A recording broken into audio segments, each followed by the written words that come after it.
¿Qué tal? Muchas gracias. Bienvenidos a una nueva emisión de Frente a Frente con las voces del deporte mexicano. El día de hoy, pues con un personaje que antes de saludarlo, le voy a tener que pedir perdón y me va a tener que cobrar derechos de autor porque no se me ocurre una mejor manera de presentar a nuestra entrevista de este martes que diciendo que aquí estamos arrancando frente a frente con Emilio Fernando Alonso. Mi querido Emilio, ¿cómo estás? Muy bien, mi querido Paco, muchas gracias, muy amable por esa entrada, pero debo decirte algo, te faltó una R, ¿eh? Sí, sí, es que la potencia de voz que tienes tú, sí, eso sí, lo puede uno tratar de imitar, pero jamás igualar No, hombre, seguramente. Entonces, bueno, sí, gracias. en esta ocasión sí, una disculpa por las R's que quedaron ahí pendientes, pero pues bueno, muy contentos de presentarte de esta manera con todo el cariño y admiración que se te tiene, don Emilio.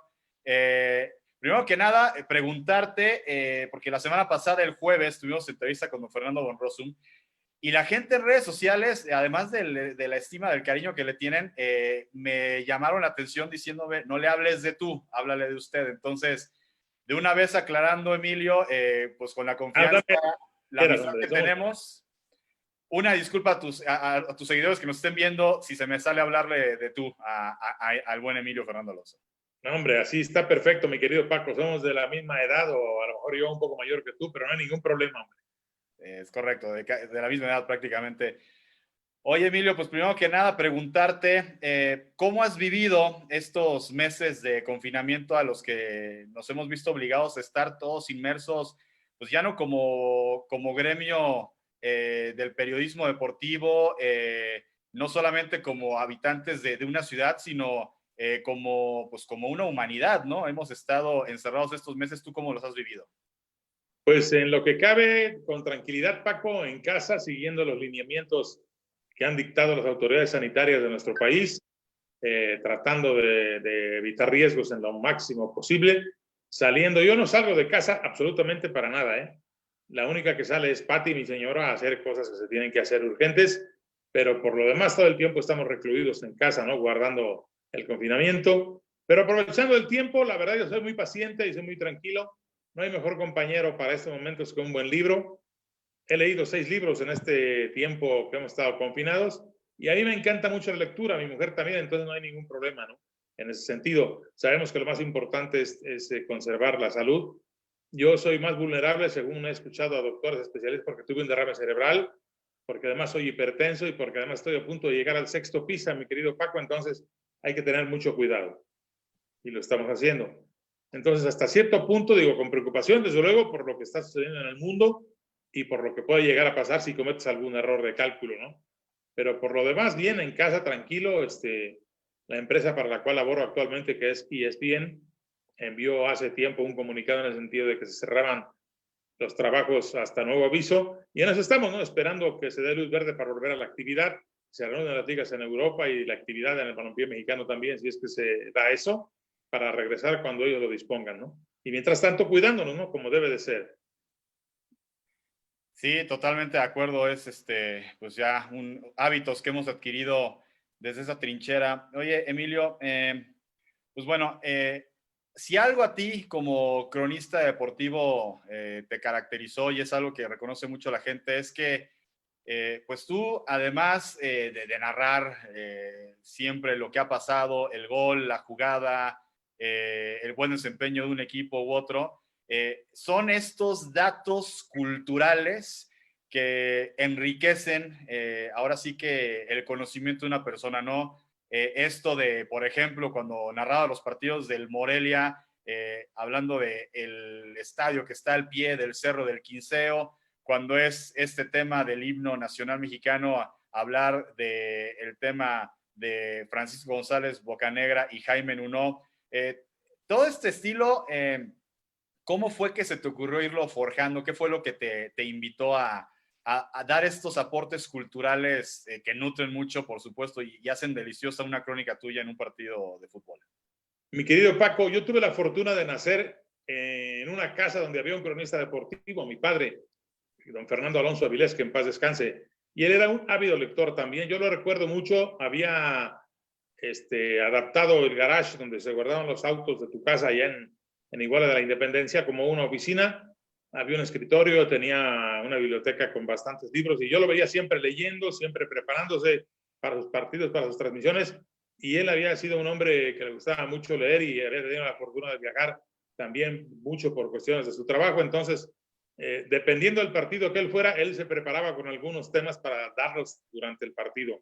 Si el juego lo permitía, porque hay ocasiones en que el juego no te lo permite porque está tan movido que tienes que estar encima de la jugada y lo que está pasando, ¿no? Con la pelota y en cada momento. Pero hay tiempos muertos donde no pasa nada que puedes emplearlos para dar esos pequeños datos culturales. Entonces yo, como siempre, lo escuchaba y lo acompañaba, me fue gustando esa manera de hacer las cosas y nació en un partido de aniversario del Estadio Jalisco. Cuando yo vivía en Guadalajara, Paco, armaban la selección Jalisco con jugadores de todos los equipos de Jalisco que estaban en activo en ese tiempo en primera división, menos los tecos, porque nada más jugaban en la selección Jalisco los de Clubes Unidos de Jalisco, que en ese tiempo eran Atlas, Chivas y Universidad de Guadalajara.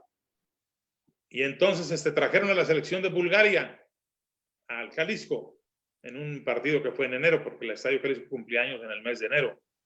Y entonces yo dije, bueno, ¿y la gente sabrá dónde queda Bulgaria? Y me empecé a preparar para decirle a la gente dónde estaba Bulgaria, en qué parte de Europa se encontraba, cómo era pues su actividad económica y cultural como país. Y me di cuenta que a la gente le gustó esos detallitos, ¿no? ¿Por qué los colores de su bandera? En el sentido de qué base era su idioma, que es el cirílico. Y empecé a dar esos puntitos durante el juego con la historia también de la selección Jalisco, que fue el primer equipo de Guadalajara que jugó a nivel nacional, porque vino a participar a la Liga Mayor de la capital de la República antes de que hubiera una primera división como tal y que existiera el profesionalismo. Vino a la selección Jalisco, gloriosa selección Jalisco, como le llamaban en Guadalajara en ese entonces, ¿no? Y siempre era una fiesta, se llenaba el estadio y ahí nació el estilo de dar apuntes pequeños históricos o culturales en las transmisiones. Paco, yo me di cuenta que a la gente le gustó y entonces lo seguí haciendo. Oye, Emilio, muchos cronistas, pues tienen seguramente maestros, cronistas que admiran y que los inspira a dedicarse a esta profesión. Tú en tu caso, pues tuviste a un maestro en tu propia casa. A tu papá, además de estos consejos de preparación en tu estilo de narración, ¿le aprendiste algo, le retomaste algo o tú decidiste ser un estilo propio, totalmente ajeno a como tu papá narraba los partidos de fútbol? Le aprendí mucho, Paco, pero aparte era un hombre muy estricto, un profesor muy estricto. Yo recuerdo que me compró una pequeña grabadora y yo grababa los partidos de la Liga Municipal de mi pueblo en los domingos en la mañana y por la noche nos sentábamos ahí en la sala de tu casa, en Iguala de la Independencia, y mi papá escuchaba mi narración y me corregía, aquí sí, aquí no. Pero era muy estricto, era muy duro conmigo y mi mamá un día nos estaba acompañando y le dijo, Fernando, eres demasiado duro con este niño. Y mi papá le dijo, porque quiero que sea el mejor, sino que ni se meta en esto. Y bueno, yo lo tomé a bien, siempre fue muy severo en sus comentarios, su punto de vista, y me dio muchos consejos, ¿eh? O sea, no tanto de escucharlo, que aparte sí narraba muy bien, la verdad, pero sí me daba muchos consejos, como el hecho de que cuando yo tenía el micrófono en la mano, era el mejor del mundo, pero no había que decirlo, había que demostrarlo, y que había que respetar a los futbolistas de los dos equipos en cuestión, o sea, no porque jugara igual a contra Acapulco iba a hablar mal de los de Acapulco, ¿no? Que los tratara con decencia y por igual a los dos equipos. Me dio muchos consejos, ¿no? Que tratara de ser propositivo siempre y cuando fuera a criticar a alguien, que lo hiciera con bases y no siendo agresivo, porque a un lado de un futbolista había un padre, una madre, una esposa, unos hijos, había que respetar eso. Y él me dijo siempre, principalmente los actores, los verdaderos dueños del espectáculo son los que están en la cancha. Nosotros somos simplemente facilitadores de historias. Y se lo tomé muy a pecho, ¿no? Se lo agradecí mucho siempre y eso ha sido un estilo que me ha marcado en mi vida y siempre he tratado de ser respetuoso, de no ser agresivo con nadie. Y finalmente no se necesita, ¿no? O sea, lo que la gente quiere escuchar es lo que está pasando en el terreno de juego, ¿no? Y si lo puedes aderezar con algunos datos culturales, pues mucho mejor, ¿no? Alguna vez me comentó un buen amigo, el profesor Quintanilla, crítico teatral y todo, que un poco de cultura en el deporte no estorbaba, que al contrario ayudaba. Y también se me quedó muy grabado, ¿no? Marco Tolama, también un gran comentarista deportivo, que es miembro de Voces del Deporte también, del comité elector, me dijo eso un día, es que lo que tú haces, pocos lo pueden hacer y qué bueno, qué bien que lo conjuntas deporte con cultura, porque no estorba y creo que no estorba también. Y entonces yo me di cuenta que a la gente le ha gustado y por eso lo sigo haciendo. Y aparte a mí me fascina la historia. Yo estudié en la Facultad de Filosofía y Letras de la UNAM la carrera de licenciatura en Historia en el Colegio de Historia de Filosofía y Letras. Entonces la historia a mí es un tema que me apasiona y siempre me ha gustado, siempre me ha apasionado y lo trato de combinar con la actividad deportiva y pienso lo mismo que ellos, que no estorba.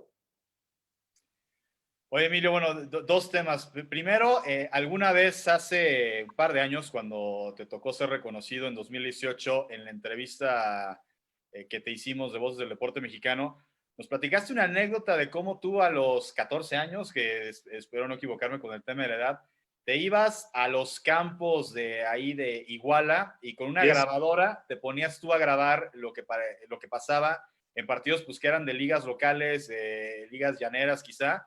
Y que esa era tu primera, pues, digamos, tu primera experiencia y que don Fernando era el que te corregía todo eso.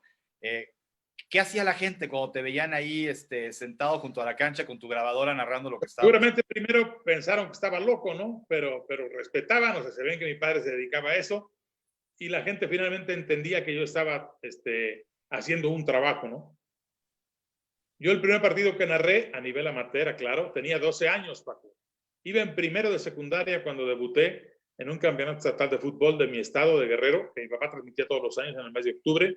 Yo tenía 12 años y pedí la oportunidad y mi papá me dijo, bueno, está bien. Un partido que fue a las 10 de la mañana, me acuerdo, había 3 juegos diarios, ¿no? Uno a las 10, uno a las 12 y otro a las 2 de la tarde. Y me tocó un partido entre Iguala y la selección de Tierra Caliente. Tierra Caliente participa como zona, ¿verdad? Porque no es una ciudad, sino es una región del estado. Entonces, las ciudades importantes de la Tierra Caliente de Guerrero, Altamirano, Arcelia, Tlapehuala, Telolapan, hacían una selección muy fuerte y enfrentaron a Iguala, el equipo de mi pueblo natal, y yo narré ese partido. Lo hice tan mal que pudo haber sido el primero y el último, ¿eh? Tenía 12 años, la voz no me había cambiado todavía, tenía voz, como dicen en mi pueblo, de pito de calabaza, o sea, muy aguda, no manejaba bien la respiración, conocía a todos los jugadores, eso sí, en eso no me equivocaba, pero no tenía ritmo, no tenía un estilo propio, trataba de imitar a mucha gente, entre ellos a mi padre, y la gente se empezó a meter mucho conmigo en la tribuna, acostumbrados a oír a un profesional como mi papá, empezaron a gritar, saquen a ese niño y metan a don Fernando, y al medio tiempo mi padre me preguntó, ¿cómo ves? ¿Sigues o entro? Y me picaron el amor propio, ¿no? Y dije, entro. Terminé como Dios me dio a entender, la verdad muy mal, pero al acabar mi papá me dijo, mira, lo único que te alabo es que tienes carácter, porque no es fácil aguantar todo lo que estuvieron gritando y que pedían que entrara yo, pero hay que prepararse mejor. Ahí fue donde me compró la grabadora y me mandaba los domingos a narrar los juegos de la Liga Municipal de mi pueblo, fútbol llanero, efectivamente. Y ahí empecé a corregir el estilo, a tratar de tomar una forma propia de narrar, porque sí me dijo, aquí estoy oyendo a fulano, a perengano y a sutano, ¿dónde estás tú? O sea, que tenía que tener un estilo propio, ¿no? Bueno, malo, pero propio, sin copiarle a nadie. Oye, Emilio, hablando ya de tu llegada a Guadalajara, si no me equivoco, no sé si fue tu primer medio allá, pero las transmisiones de Canal 58, ¿no? En esa mancuerna que armaste junto con Adán Vega Baraja, pues es quizá el gran medio que te proyecta narrando partidos del fútbol tapatío. Por supuesto, sí. Yo fui a narrar un partido para Cervecería Moctezuma, que en ese tiempo todavía era Moctezuma nada más, todavía no era Moctezuma, que tenía los derechos de narrar los partidos de los Tiburones Rojos del Veracruz. Para ese tiempo, el Veracruz ya estaba en segunda división y me mandaron a mí, como parte del elenco de cronistas deportivos de la Moctezuma, a narrar por radio a Veracruz un duelo de liguilla, Veracruz contra Jalisco, un equipo que había sido antes el Oro y que tenía su sede en Guadalajara. Para mi fortuna, esa transmisión pasó en Guadalajara para Canal 58. Y al dueño del Canal 58, un empresario tapatío con mucha visión y excelente persona, don Manuel López Agredano, ya fallecido desafortunadamente, oyó la narración y resulta que el lunes habló por teléfono a las oficinas de la cervecería y le contestó a mi papá, ¿no? Que era el encargado de eventos deportivos y especiales de Cervecería Moctezuma, y le pidió los datos del muchacho que había narrado el partido de ayer de Veracruz, Jalisco. Y mi papá le dio el teléfono de la casa y oye, Fernando, pero es tu teléfono. Es que es mi hijo, don Manuel. Oiga, dígale que si se quiere venir a vivir a Guadalajara. Y mi papá dijo, mira, hable con él ya es mayor de edad, hable con él, el que les diga. Yo para eso estaba estudiando, todavía estaba en la universidad, Paco. Y entonces me hizo favor de llamarme José Luis Arenas, que fue la voz comercial de la Moctezuma un tiempo también, cuando había partidos en Televisa. Él era el que decía, en un día como este día, la rubia superior se impone, él y don Jorge Zúñiga, ¿no? Entonces él estaba como director artístico del Canal 58 en ese tiempo y él fue el que me llamó para invitarme a ir a Guadalajara, la invitación que era de don Manuel López Agredano para hablar con él. Fui, me ofrecieron irme a vivir a Guadalajara a narrar todos los partidos del fútbol tapatío. Canal 58 tenía un eslogan, a don Manuel le encantaba el fútbol, la casa del fútbol. Y vaya que lo era, porque transmitíamos partidos de tercera, segunda y primera división. En ese tiempo en Guadalajara había un montón de equipos, ¿no? En tercera división teníamos al Tapatío, que era filial de Chivas, en segunda estaba el Jalisco, en tercera estaba el Académicos, filial del Atlas, estaban también en segunda B los Bachilleres, filial de la UDG, y en primera pues estaban los Tecos, el Atlas y el Guadalajara. El Jalisco ya estaba en segunda división en ese tiempo, ¿no? Entonces don Manuel habla conmigo, me invita a irme a vivir a Guadalajara para participar en programas deportivos y la narración de todos los partidos. El problema ahí fue convencer a mis padres. Yo todavía no terminaba la universidad, pero la oportunidad era muy buena. Yo sabía que en un futuro lo que yo quería hacer era cronista deportivo. No estudié eso en la universidad porque no existía la carrera en ese tiempo. Estoy hablando que yo estudié en la universidad del 72 al 81, del 77, perdón, al 81. Entonces tuve que estudiar mi otra pasión, que era la historia. Entonces, finalmente, hablando con mi padre y con mi madre, los convenzo de que me dejaran no terminar la carrera e irme a vivir a Guadalajara. Para esto yo tenía 20 años, allá cumplí 21, pero Manuel Sagredano se portó de manera extraordinaria conmigo. Llegué a Guadalajara, pues como siempre al principio te cuesta trabajo, ¿no? Tuve que llegar a buscar dónde vivir, porque al principio estuve en un hotel que pagaba la empresa, ahí comía, ahí dormía. Ya después encontré con un compañero de trabajo una casa de asistencia en el centro de Guadalajara y me pasé para allá a vivir. Y ahí estuve hasta que me casé. Y la verdad, tuve la fortuna de que a la señora que atendía esa casa yo le caí muy bien porque era un muchacho muy serio, no era relajiento, ¿no? No me gustaba el vino, no llegaba anoche, me levantaba muy temprano para irme a trabajar y llegaba temprano a dormir. Entonces, la verdad, y un aprendizaje tremendo porque yo tenía que transmitir fútbol el viernes, un partido, el sábado uno más y el domingo hasta a veces dos, porque había uno al mediodía que eran Chivas o Atlas y en la tarde Tapatío o Bachilleres. Entonces eso me fue dando un rodaje y también que la gente me empezara a conocer porque era la gran cadena superior, no sé si te acuerdes, con XCAB Canal 58 Estación Piloto, XCBOZ Radio Voz en la capital de la República y la gran cadena superior a todo lo largo y ancho de la República Mexicana. Había más de 120 estaciones en el país que transmitían esos partidos. Entonces, estar ahí todas las semanas te va dando mucho rodaje, ¿no? No, sí, claro. Digo, recuerdo, por ejemplo, del Canal 58, que fue pues una estación que ingeniosamente, por el tema del nombre Canal 58, empezó a patrocinar a futbolistas. Era común ver Benjamín Galindo con el Guadalajara usando el 58. Sí, hombre, los mejores jugadores de Jalisco usaban ese número, ya después de otras partes también, ¿no? Sí, Pero el 58, Paco, en el deporte fue Ricardo Rentería, un pelotero mexicoamericano. Él llegó a los Charros de Jalisco a finales de los 90 a jugar la tercera base, pero también llegaba junto con él Tito Landrum, que había jugado con los Dodgers de Los Ángeles y los Cardenales de San Luis, un jardinero central de raza negra. Entonces don Manuel le pidió al dueño de los Charros, que era Guillermo Cosío Gaona, hijo del gobernador de Jalisco en ese entonces, don Guillermo Cosío Vidaurri, que quería que un pelotero trajera el número 58, que qué había que hacer para que así fuera. Y Memo le dijo, mire, que se lo den a Tito Landrum, que es el jugador de Grandes Ligas que vamos a traer este año.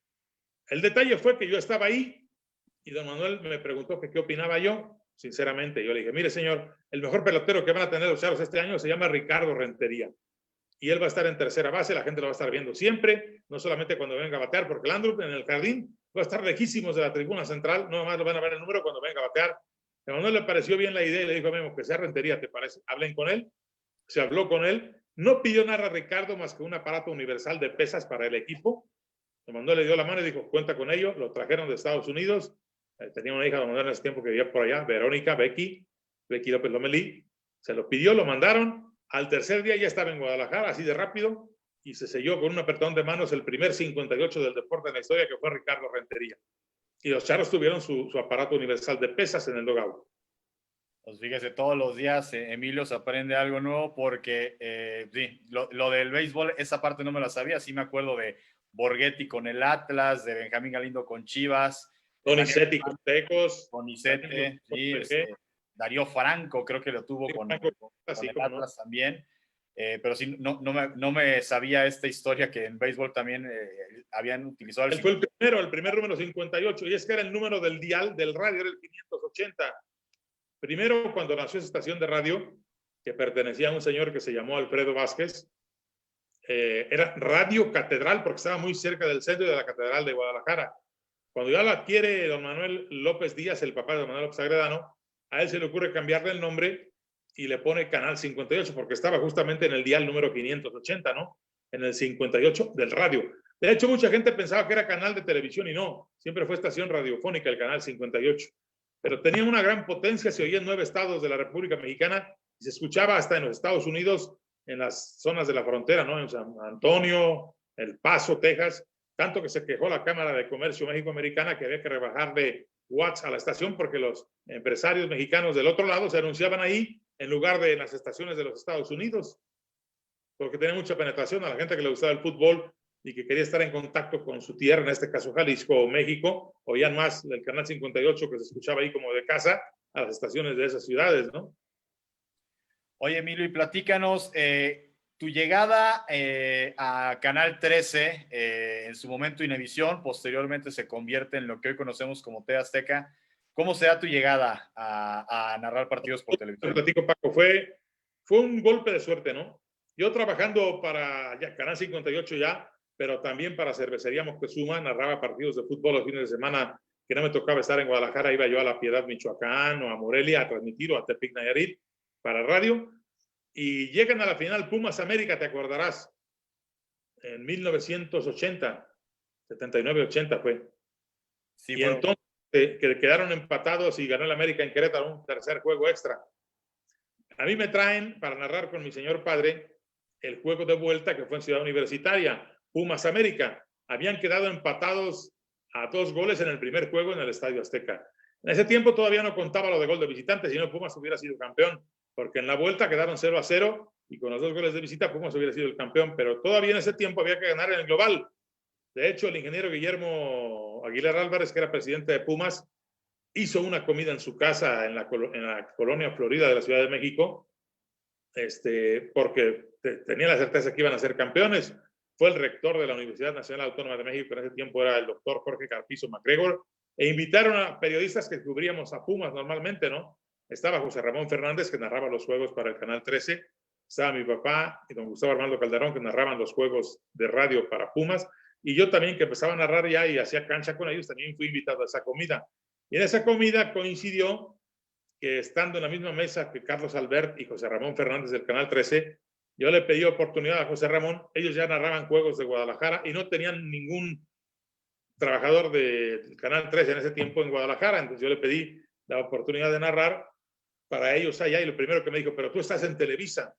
Y yo le dije, no, en Televisa está mi papá, que es Fernando Alonso, yo trabajo para Canal 58, que es una estación independiente de un empresario tapatío. Total, ya le platicé la historia y me dijo, vamos a ver. Y seguimos viendo, Paco, seguimos viendo. Me dijo, vamos a ver. Yo dije, no, pues ya no se hizo, ¿no? Pero me preguntó que si iba a ir a Querétaro al tercer juego y definitivo, y ya volteé a ver a mi papá, me dijo, ¿vas a ir? Entonces ya pedí permiso a Guadalajara y me fui a Querétaro. Y en Querétaro ya hablé más a fondo con él y me dijo, bueno, la próxima temporada vamos a ver. Un día antes de que arrancara el torneo me llamaron la señorita Emma Aburto, que en ese tiempo junto con Jessie Espinosa eran colaboradoras muy cercanas a José Ramón. Me invitó y me dijo, mañana debutas en un Monterrey UDG en el Estadio Jalisco. ¿Cómo mañana debutas? Mañana debutas, te presentas en la unidad móvil con el señor Isidro Rodríguez, que fue un productor, el buen Chilolo Isidro Rodríguez, y él te va a decir qué hay que hacer. No, pues llegué bien temprano al Jalisco, ¿no? Yo llegué creo que a las 6 de la tarde, el juego era a las 8:45, llegué a la unidad móvil, ya me presenté, y Isidro y el Chololo me trató muy bien. Me tocó debutar a mí narrando en palco con Beto Fabris, y en Ciudad de México el mismo día. Además, nunca se me olvida porque es el cumpleaños de Francisco Javier González, otro miembro de Voces del Deporte Mexicano. Él y don Fernando Marcos haciendo los comentarios previos de medio tiempo y post partido para Canal 13, y yo y Beto Fabris narrando ese duelo. Fue mi primero para televisión. Y desde entonces a la fecha, aquí andamos, mi querido Paco. Sí, además, otra cosa, Emilio, a ti, precisamente porque muchos te ubicamos como una voz que narraba partidos en Guadalajara. Pues primero, el primer error que uno cometería sería pensar, es de Guadalajara, ya sabemos que eres de Iguala Guerrero. El segundo error que quizá uno cometería sería, pues seguramente le va a Chivas, o al Atlas, o a Leones Negros, un equipo de allá, y pues resulta que no, que eres aficionado de cepa de los Pumas de la UNAM. Por supuesto que tengo mucha simpatía por los equipos jaliscienses, ¿no? Porque siempre me trataron muy bien directivos, jugadores de todos los equipos de Guadalajara, Tecos, Atlas, Jalisco, Chivas, Universidad de Guadalajara, ni se diga. Entonces sí hay mucha empatía con ellos y mucho cariño. Pero yo empecé a ir al fútbol a trabajar ya a Pumas. Yo hacía cancha mientras narraron mi papá y don Gustavo Armando Calderón, que en paz descansen ambos, ¿no? El famoso Conde Calderón. Y mi papá narraban y yo hacía cancha. Ya después me dieron chance de narrar a mí también. Y aparte, yo entraba a los vestidores con mi papá desde muy niño, cuando en Pumas, con aquel uniforme hermoso de todo azul marino con las rayitas cercaditas doradas, que jugaban el Capi Sanabria y el doctor Miguel Mejía Barón. En medio campo, Mario Velarde, Elías Muñoz, y adelante Juanito Alvarado, Enrique Borja y Aarón Padilla. Imagínate, nada más. Entonces yo entraba al vestidor con mi papá para alineaciones, el técnico era don Arpa Pequete, y los jugadores de Pumas, como el Capi Sanabria o Mejía Barón, me mesaban los cabellos así, me decían, Alonsín, ¿y a quién le vas? Pues ni modo que dijera que otro equipo, a los Pumas. Y aparte, digo, verlos ahí siempre y la forma en que se portaron conmigo y como estimaban a mi padre, pues sí, por supuesto que me hice Puma. Además, ya estudié ahí yo en la universidad, ¿no? Y jugué con ellos fútbol americano y en la selección de Sao Paulo también de la universidad. Entonces sí, muy Puma por ese sentido. Cuando llegué a Guadalajara ya era Puma. Y lo sigo siendo, ¿no? Hasta la fecha, sin dejar de reconocer que sí tengo mucha empatía con los equipos tapatíos. Oye, Emilio, y pues precisamente las narraciones de fútbol pues te llevaron a cumplir seguramente el sueño que debe tener cualquiera que quiera narrar fútbol, que es estar en Copas del Mundo. Te recuerdo mucho la de 98, por supuesto también en Estados Unidos, 94. Te tocó a ti empezar con el proceso de 86, que es cuando nace Protagonistas. ¿Te tocó estar como parte de los cronistas de esa Copa del Mundo? Sí, pero yo empecé antes, Paco. Yo el primer campeonato mundial que fui fue en 1982 en España. Yo tenía 21 años cuando empezó ese mundial y durante el mundial, el 4 de julio, me tocó allá cumplir 22. Ese fue mi primer campeonato mundial de los 10 que he cubierto ya. 8 in situ, o sea, en el lugar, y 2 desde aquí de México, ¿no? Que no pudimos acudir. Pero desde España 82 fue mi primer mundial, llevo 10 consecutivos y espero recopilar algún par más por lo menos, ¿no? Antes de decir adiós a esta hermosa carrera. He tenido la fortuna de transmitir 10 campeonatos mundiales y 9 Juegos Olímpicos. En todos los mundiales que me ha tocado estar, que fui de la mano de José Ramón Fernández para Canal 13, para Imevisión y para TV Azteca después, ¿no? Y en radio también he narrado en un tiempo para Televisa Radio, que entonces era TDN, Televisa Deportes Network, invitado por Francisco Javier González. Ahí he narrado, además de 9 Juegos Olímpicos también, 5 series mundiales de béisbol, que me encanta, es un deporte que me encanta, pero en Azteca 10 mundiales y 9 Juegos Olímpicos, entre Azteca y Imevisión y Canal 13, ¿no? Es una maravilla, o sea, yo nunca pensé que pudiera acumular tantas copas del mundo, ¿no? Y sí, y estar en Eurocopas de Naciones también se lo debo a TV Azteca, 5 en total, la primera en Inglaterra en 96, y la verdad es un eventazo, ¿no? También, entonces me siento un tipo muy afortunado, la verdad, primero de estar vivo, ¿no? Después de lo que me pasó, de tener la esposa y la familia que tengo. Entonces yo me siento muy contento con Dios y la oportunidad que me da de seguir haciendo lo que me gusta, estar en contacto con la gente y lo que ha sido mi vida, ¿no? Que es estar dentro del deporte.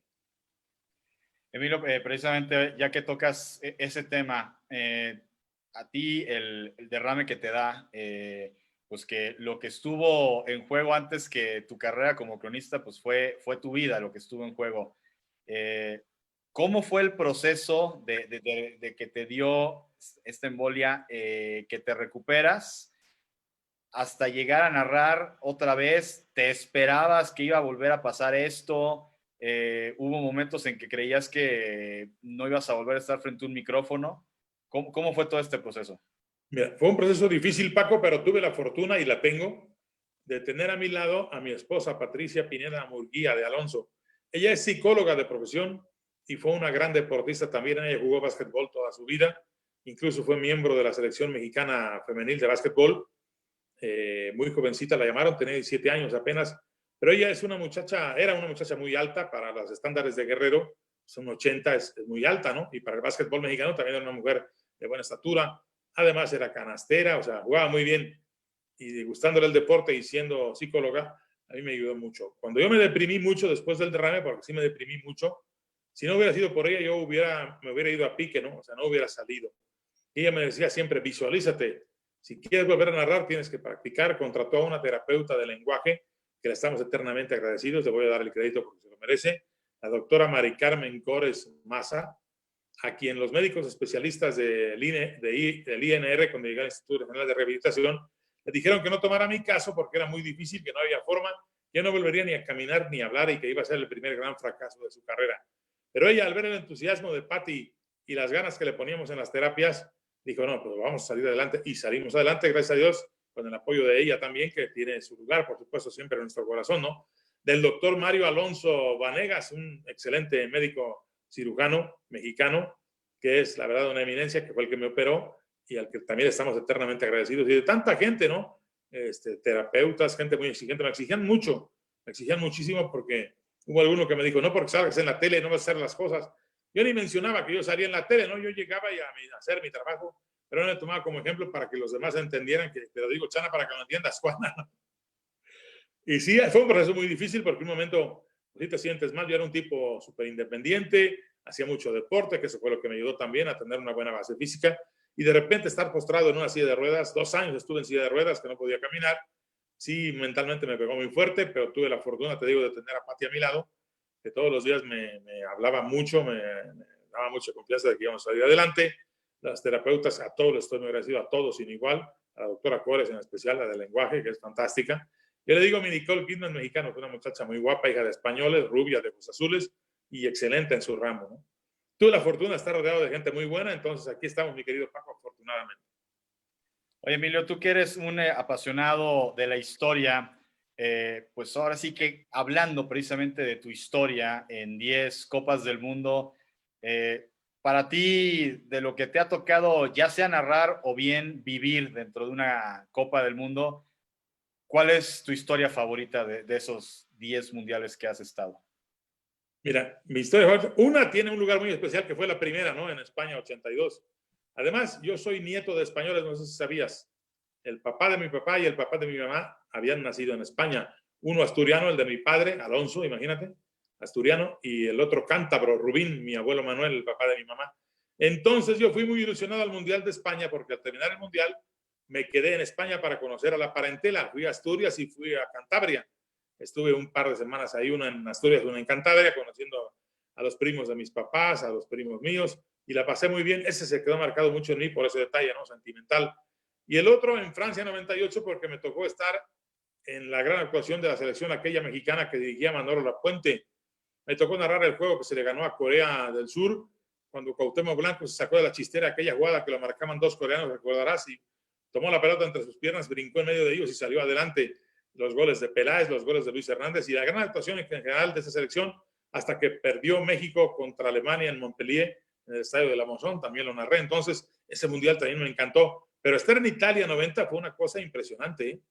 Además, antes del mundial hubo un concierto, te acordarás, de los 3 tenores, Luciano Pavarotti, Plácido Domingo y José Carreras, en las termas de Caracalla, en Roma.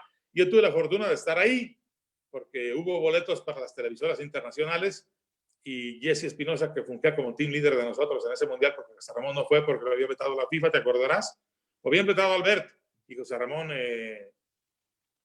en solidaridad con Carlos, tampoco fue y se quedó en México para ser protagonistas desde acá. Y en Italia lo hacían Francisco Javier González y Raúl Orbañanos, y los demás íbamos a narrar los estadios o cubríamos. Yo narré 26 juegos de 52 de ese mundial, porque éramos muy pocos, nada más fuimos Javier González, Beto Fabris, Toño Moreno, Raúl Orbañanos, Octavio Hernández y tu servidor, nada más. Entonces, tuve la fortuna de narrar 26 juegos. Ese me gustó mucho. Además, porque tú caminas por Roma y te encuentras historia por todos lados, ¿no? Estar en el Coliseo Romano, en el Foro Romano, en las termas de Caracalla, en el Vaticano, en el Castillo de San Angelo que conecta con el Vaticano, cruzar todos los días el río Tíber para llegar al Trastevere a comer o a cenar, una maravilla. Ese mundial también me encantó mucho, porque aparte el público italiano vive el fútbol de una manera súper espectacular, súper especial. Los de México, te diga, ¿no? Grandes mundiales. Me tocó el del 86 nada más, trabajando, el de 70 como espectador. Y además de eso que mencionas del Mundial de Italia 90, pues el Coliseo Romano, pues el que debe ser posiblemente el estadio más antiguo del mundo que sigue vigente, ¿no? Y con esta herencia que le retomaron a los griegos del tema de de tener anfiteatros para hacer espectáculos, pero bueno, el Coliseo en su momento fue, de hecho lo de Coliseo viene por el tema de Coloso, ¿no? Porque era un inmueble muy grande para la época. Entonces, sí, debes haber sido privilegiado. Lo de los tres tenores, ahí sí, yo creo que estaba todavía muy niño, entonces eso no me tocó. En el 90 eras un niño imberbe todavía, Paco, en ese tiempo. Exactamente. Y siguiendo con este tema de las historias que te gustan, Emilio, con los Juegos Olímpicos, pues uno pensaría, Emilio, pues narra fútbol, es el mejor cronista de fútbol de su empresa o el mejor cronista a gusto de uno. Seguramente lo van a mandar a narrar fútbol, pues resulta que no. Tú tienes una historia muy padre de varios Juegos Olímpicos narrando voleibol de sala y, si no me equivoco, también voleibol de playa. Sí, primero de sala porque no existía el de playa en los Olímpicos hasta años después. Fue muy curioso, los primeros Juegos Olímpicos a los que yo acudí fue con Azteca en 1988 en Seúl, Corea del Sur. Ya ves que los Juegos Olímpicos no se dan a los países, sino a ciudades. Y en el 88 le tocó a Seúl, la capital de Corea del Sur. El voleibol en ese tiempo en Azteca, bueno, todavía no era Azteca, era Canal 13 todavía, lo hacía Carlos Albert. Pero era muy pesado, había partidos desde las 10 de la mañana, tiempo de Seúl, hasta las 12 de la noche que terminaban, o sea, había 4 partidos diarios. Entonces había que ponerle a alguien que narrara junto con Carlos Albert los partidos para que no fuera tan pesado y tampoco nada más estar escuchando una sola voz. Entonces el elegido fui yo por una razón. Yo había jugado voleibol desde primaria, secundaria, prepa y hasta en la universidad. Entonces conocí el deporte, me gustaba, me invitaron, fui y me quedé ya por siempre, ¿no? Y después todos los Juegos Olímpicos me tocó narrar a mí, ya no con Carlos Albert, me tocó narrar unos con Ciro Procuna, otros con David Bragan, el voleibol, que es un deporte súper espectacular también, ¿no? Y pues lo que dices, las series mundiales que te ha tocado ya narrar 5 series mundiales. Esa es toda de México, para radio. Sí, pero bueno, eres un fanático del béisbol, que eso también mucha gente no lo sabe, pero te fascina el llamado rey de los deportes. Y ¿cómo ha sido ese proceso? Vaya, uno te relaciona como que te gusta más o que narras más fútbol, pero de estos 3 deportes, ¿es el fútbol el que más te gusta o en realidad prefieres narrar, por ejemplo, béisbol o voleibol? Me gustan todos los deportes, Paco. El detalle es que yo fútbol jugué desde los 5 años de edad en mi pueblo. Seguí la tradición de la familia Alonso y de la familia Rubín, mi familia, que jugaban en el equipo Unión Iguala, un equipo que se fundó en casa de mi abuelo paterno. Ahí se reunieron unos jóvenes de 1944 en ese entonces, jóvenes, entre ellos mi tío Emilio Fernando, yo me llamo como él, Emilio Fernando, pero él era Alonso Avilés, yo soy Alonso Rubín. Él fue parte del equipo fundador de la Unión Iguala, el equipo más antiguo a nivel amateur, que está próximo a cumplir 80 años en el próximo mes de septiembre, Paco. 80 años de vida siendo un equipo de fútbol amateur, ¿eh? Y es el equipo que más campeonatos ha ganado en la ciudad y en el estado, ¿no? Y yo creo que uno de los que más ha ganado a nivel nacional. Bueno, hasta títulos internacionales tenemos, porque hemos jugado cuadrangulares de la comunidad guerrerense de Los Ángeles y lo hemos ganado también. Entonces yo empecé a jugar fútbol a los 5 años en el Unión Iguala y seguí jugando hasta que me dio el derrame cerebral, ¿no? Ya tenía yo 45 años cuando me tuve que retirar del deporte por este problema. Pero siempre fui muy deportista, jugaba frontenis, jugaba fútbol, jugaba béisbol, jugaba fútbol americano inclusive, básquetbol y vóley. Y eso fue lo que me ayudó, dijo el médico, para que yo tuviera una buena base física que me ayudó a salir adelante, ¿no? Y el vóley fue por eso, ¿no? Las primeras Olimpiadas que narré fue en Seúl y ya después me seguí con Barcelona, Atlanta y todas las demás. Oye, Emilio, si tuvieras que elegir a tus 5 mejores deportistas, que pueden ser futbolistas, pueden ser atletas de cualquier deporte, para ti, ¿cuáles son los 5 mejores deportistas mexicanos de la historia? Primero 5 deportistas mexicanos de la historia, caray, es una pregunta muy complicada, pero bueno, tendría que elegir a Joaquín Capilla, que es el que ha ganado más medallas olímpicas para México, el gran clavadista, que en paz descanse. Tendría que elegir, desde luego, a un boxeador como Julio César Chávez, que fue lo mejor del mundo en su momento. Ya sería el segundo. Fernando Valenzuela, con aquella Fernandomanía del béisbol de las grandes ligas. Ahí tenemos ya el tercero. Hugo Sánchez, no lo puedes dejar de lado, ¿no? El macho, el Penta Pichichi, 5 veces campeón de goleo en el fútbol de España con el Real Madrid, con el Atlético de Madrid, y una gran trayectoria, 2 veces campeón con Pumas como técnico también. Tendría que estar ahí.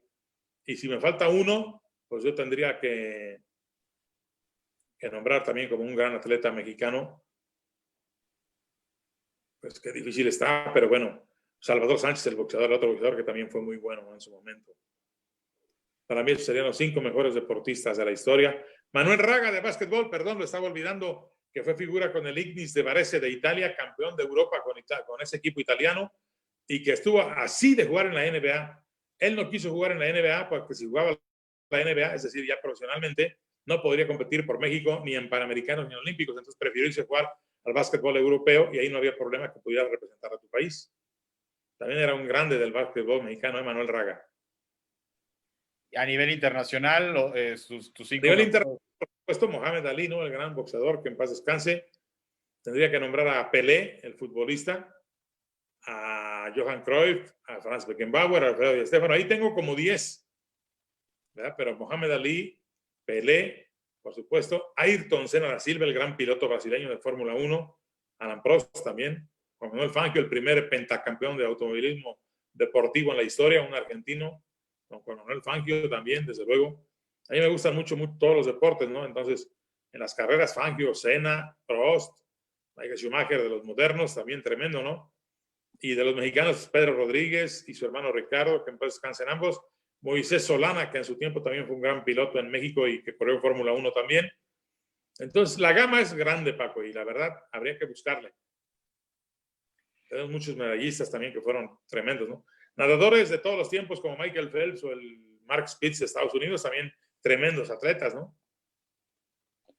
Oye, Emilio, pues bueno, tenemos por aquí gente, mucha gente que ya se ha manifestado en la página de Facebook de Voces del Deporte Mexicano. Saludos a Lourdes Juárez, que te manda un abrazo. También... Todos virtuales, ¿verdad? Abrazos virtuales, sí, porque ahorita nos estamos cuidando, estamos en confinamiento. Claro. Grace, espero pronunciarlo bien, Grace Hayort, saludos desde Querétaro.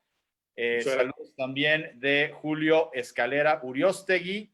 Mi gran amigo de la infancia, ¿eh? Desde el Jardín de Niños, hemos sido compañeros de Jardín de Niños, de preparatoria, y seguimos siendo amigos de toda la vida. El gran licenciado Julio Escalera Uriostegui, su papá, seleccionado nacional de voleibol, fíjate, ¿eh? El doctor Julio Escalera Gatica, su padre, y él, un gran jugador de básquetbol y de voleibol también. Mi querido Julito, saludos a la familia. Saludos también de Ulises Pérez Calvo. Otro amigo de Iguala también, de toda la vida. Un abrazo fuerte para mi buen Uli. De Graciela María Ortega Alonso. Prima hermano, hombre. Yo creo que sí lo has de conocer, se llama Javier Fernando Alonso Rubín. Es mi hermano que vive en Aguascalientes, también saludos a él, a su señora Lulú, a mi primo Javier Ortega Alonso, que también está conectado. Un abrazo fuerte también. Y a toda la gente, ¿no? La verdad, yo me siento, como te digo, un hombre afortunado. Tengo muchos amigos, gente conocida, querida, que nos quiere mucho, a mi señora y a mí. A Gabriel Hernández Verduzco en Guadalajara, un chico que empezó conmigo en la radio, porque su papá me lo fue a encargar, y yo le dije, mándemelo con mucho gusto. Empezó conmigo y es un excelente periodista y gran amigo. Cuando estuve en el hospital, todos los días hablaba por teléfono con mi señora, nada más para preguntar cómo había amanecido y cómo seguía. Cosas que no se te olvidan, ¿no? Cuando empecé a trabajar de nuevo, me mandaba mucha información, porque es un muchacho muy inteligente que le entiende bien a lo de computación.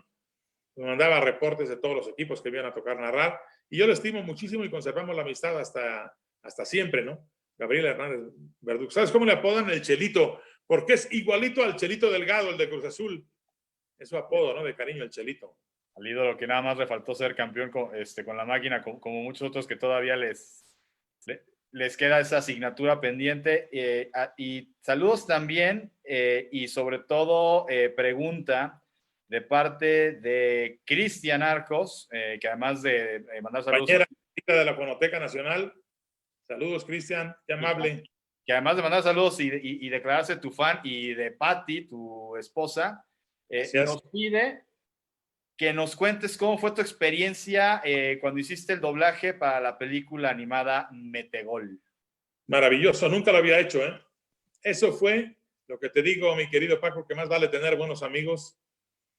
Ricardo Bravo, un gran cronista deportivo también, periodista, fue invitado por la empresa que filmó esa película para que él hiciera la narración de la película Metegol, y él dijo, no, mejor traigan a un experto, traigan al mejor, así lo dijo él en ese tiempo, ¿no? Que es fulano de tal. Entonces ya me llamaron a mí, Yo le di las gracias a Ricardo y se las sigo dando siempre. Fue una experiencia hermosa, fuimos a unos estudios. Yo nunca había hecho doblaje, la verdad, jamás. Entonces tienes que trabajar siguiendo la imagen y un cronómetro enfrente de ti para terminar a tiempo. O sea, tienes tiempos para terminar tu doblaje escena por escena. Un trabajo laborioso, fue de todo un día, yo lo recuerdo. Mi señora y yo habremos llegado al estudio de grabación como a las 9 de la mañana y habremos salido por ahí de 8 o 9 de la noche, pero muy contento, ¿no? Porque creo que quedó bonito ese doblaje de la película Metegol. Hubo 3 doblajes diferentes, ¿no? Para diferentes públicos, ¿no? Uno de un muchacho argentino, otro de un muchacho colombiano y otro para México, que fue el mío. Una gran experiencia, fue maravillosa, la verdad. Cansado, pero bonito. Oye, Emilio, bueno, tú desde 2018 a ti te toca ser parte de la primera generación de cronistas reconocidos por Voces del Deporte Mexicano, este proyecto que nace como iniciativa de Torres Rodero Consultores de la Fonoteca Nacional, impulsado también por Cooperativa La Cruz Azul. Actualmente eres miembro del Consejo Consultivo de Voces del Deporte Mexicano. Tú como cronista deportivo pues reconocido, de los más destacados de nuestro país, que además eres hijo de un cronista deportivo reconocido y uno de los más... En la fonoteca, su voz, de, Fernando Vilés, mi padre. que los dos ya están ahí en la fonoteca, en la exposición a la que invitamos a la gente en cuanto se pueda, por supuesto, ir a visitar a la fonoteca. Ahí está la exposición permanente de Voces del Deporte Mexicano. Está la voz de don Emilio, está la voz de su papá, don Fernando Alonso. Están otros personajes, por supuesto, como el Mago Septién, como Jorge Sonia Alarcón. Para ti, Emilio, ¿qué importancia tiene el que se reconozca a los personajes que han contribuido, ya sea a la crónica, al comentario, al periodismo deportivo, que finalmente el deporte en sí, los atletas, como dices tú, son los héroes, son los protagonistas de la historia, pero ustedes tienen un papel muy importante en cómo nos platican, cómo nos endulzan y cómo enaltecen todavía más la hazaña que hace un deportista. A mí me parece un proyecto, la verdad, grandioso, Paco, desde que lo conocí, que me invitaron a ir a la Fonoteca Nacional para que nos platicaran de este concepto y conocer la Fonoteca Nacional. A mí me parece importantísimo que las voces del deporte, que la gente recuerda con mucho cariño hasta la fecha, queden como un acervo cultural e histórico para las nuevas generaciones, ¿no? Habrá gente que no sepa quién es fulano, quién es perengano, o quién soy yo inclusive, porque los tiempos cambian. Pero teniendo ese acervo cultural donde tú puedes ir y en alguno de los murales que tiene la fonoteca picar una fotografía de quien tú quieras escuchar y que salga la voz y que lo puedas escuchar en audífonos, ya sea en una entrevista o en una narración, a mí me parece maravilloso y grandioso. Es un gran honor, pero una gran responsabilidad también saber que no se hicieron mal las cosas y que tenemos esa responsabilidad de tratar de seguir haciéndolas de la mejor manera posible.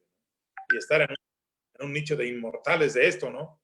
Estar en el mismo nicho que el Mago Septién, que el Sonia Alarcón, que don Toño Andere, que don Ángel Fernández, que don Fernando Marcos, que don Fernando Luengas.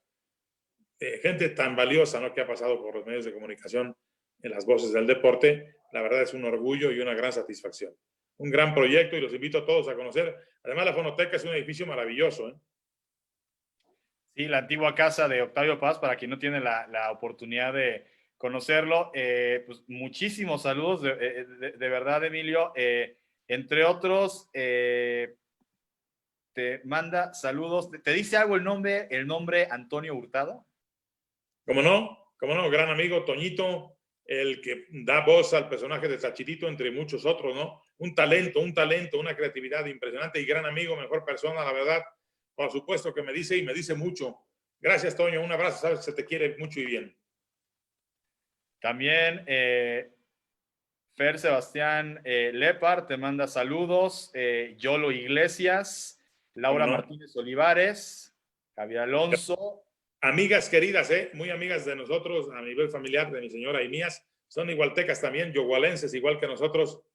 Yolo, por cierto, sé que hoy es cumpleaños de tu marido, es internacional. Yolo se casó con un portugués, con mi amigo Joao Santana, es su cumpleaños hoy. Le mando saludos y a Laurita Martínez Olivares y Víctor Hugo, su esposo, también amigo de toda la vida. Gracias por estar con nosotros. Pues sí, no, la verdad, muchísimas gracias y muchísimos saludos, los que siguen llegando. Emilio, bueno, ya nos compartiste que has estado leyendo mucho en esta época de confinamiento. algo que le quieras recomendar a la gente, ya sea que lea o una película, a lo mejor que hayas visto en esta época, o un buen disco, una buena canción que valga la pena escuchar todavía en estas semanas que nos quedan de guardarnos y tener una sana distancia? ¿Cómo no, Paco? Hay mucho por hacer. En este momento estoy leyendo un libro que se llama Un mundo sin fin, de Ken Follett, un escritor galés, que tiene más de 1000 páginas, pero estoy picadísimo con él, ¿eh? Está buenísimo. Un mundo sin fin, de Ken Follett. Y también te puedo recomendar Conversación en la Catedral, de Mario Vargas Llosa, que ya lo terminé ese desde hace rato. Son libros hermosos. En cuanto a películas, hay series en Netflix fantásticas, ¿no? Hay una que estamos viendo ahora con mi señora, la vida de un policía montado de Canadá y una maestra de escuela rural en la frontera entre Canadá y los Estados Unidos, que está situado a principios del siglo XIX, fantástica, que se llama en inglés When the Calls the Heart, es decir, cuando llama el corazón. Fantástica, ¿eh?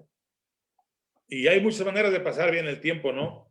He estado leyendo, fíjate lo que son las cosas. Mi suegra, la señora Dora Estela Murguía Corrales de Pineda, le compró a Patti cuando ella era jovencita una serie de fascículos que se llamó Líderes del Mundo, con biografías de personajes, ¿no? Como Simón Bolívar, como Mikhail Gorbachev, como Golda Meir, como Margaret Thatcher, como Fidel Castro, como Martin Luther King, como Charles de Gaulle, Franklin Delano Roosevelt, como Anwar el Sadat, como Adolfo Hitler, como Juan Domingo Perón, como Cleopatra, como Mikhail Gorbachev. Y he estado entusiasmadísimo. Ya leí todos los que tenía mi señora, que guardó, que su mamá se los compró, que se compraban en los puestos de periódicos, los pasaban vendiendo por la calle. Y yo creo que tengo alrededor, bueno, son de Patti, pero ella me los presta, deben ser como 40 fascículos de Líderes del Mundo, o como 15, 20, no sé cuántos, pero maravillosos, porque habla detalladamente, con gran trabajo de investigación de cada uno de ellos, ¿no? Y son vidas impresionantes. Entonces, la lectura es el mejor amigo que tú puedes tener y no puedes estar solo nunca, ¿no? Además, sí, pues cuando termine esto, pues seguramente va a haber otra cosa que agregar a la lectura, pues van a ser los libros, ¿no? De voces del deporte mexicano de Pues 2018. yo leí todos de cabo a rabo, los dos que han salido, ¿no? Pues Paco, te quiero comentar algo, si me permites. Una vez, por favor. en la Copa América de Perú, que fue a principios de los años 2000, coincidimos con don César Luis Menotti trabajando. Y en las noches, cuando cenábamos después de los partidos, nos quedábamos horas de sobremesa platicando con él y todos los compañeros que fuimos destacados a esa Copa América. Y él decía que le gustaba platicar con Francisco Javier González, conmigo y con todos los compañeros que íbamos, porque sabíamos de otras cosas, no solamente de fútbol. Y él nos dijo algo que a mí me dejó marcado, es que el que cree saber de fútbol, ni de eso sabe. Hay que saber de todo, o por lo menos tratar de estar enterado de todo, ¿no? Y eran unas charlas fantásticas e impresionantes con él, ¿no? De cualquier tema, de historia, de política, de lo que tú quisieras, con ese hombre que también es lleno de sabiduría, ¿no? ¿Cuál el personaje más importante? Digo, te han tocado muchos, esa también ha de estar difícil, pero el personaje más importante que te haya tocado entrevistar o que te haya tocado una plática de sobremesa con él. Pues mira, he tenido la fortuna, te digo que soy un hombre afortunado de estar con varios grandes personajes, ¿no? De la historia. Así, en corto, te puedo decir que gracias a Azteca, platicar con César Luis Menotti, con Jorge Valdano, pero también con mexicanos, ¿no? Como Roberto Gómez Junto, como Francisco Javier González. La verdad también fue muy valioso para mí en su tiempo, ¿no? Con Javier siempre fuimos compañeros de cuarto, Paco, en los eventos. Siempre nos tocó compartir habitación y muchos eventos juntos, entonces es un gran amigo también, al que yo respeto muchísimo porque es un gran cronista, es un gran columnista también. Pero así, si tú me hablas de un personaje deportivo con el que ya he tenido oportunidad de platicar, pues son muy innumerables, ¿no?